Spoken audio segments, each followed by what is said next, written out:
Hello everyone, this is Dr. Viddhi Miglani and today's video is on the prediction of the IELTS exam for the 7th of January 2023. Well, the students should be really happy because the paper is going to be really easy. As far as the listening paper is concerned, your part 1 shall be fill in the blanks one word only and the flow of the information shall be really smooth. So you shall be able to get the answers directly. Part 2 shall contain short MCQs questions and my prediction is that you could get a map this time.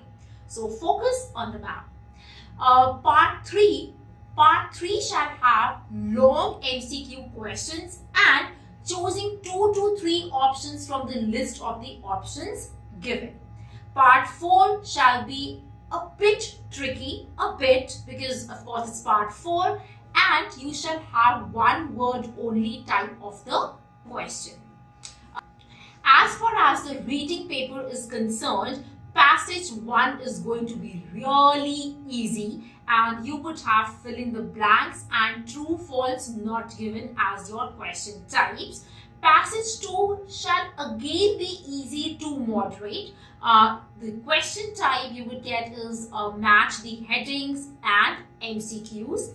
Passage 3 would be a bit tricky, and you would have the 3 question types as MCQs, yes, no, not given and complete the sentences, but the overall paper shall be easier. Talking about your writing.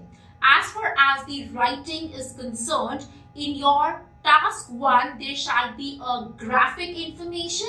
So you might get a pie chart, bar graph or a line graph. And part 2 shall have 2 major types of question types. I'm going to say either of them would be in your paper. Either it could be an opinion based question or a 3-sided essay that's discuss both the views and give your opinion. So let me know in the comment section after you take your test how did the prediction work for you. Follow me for having my prediction on the speaking test.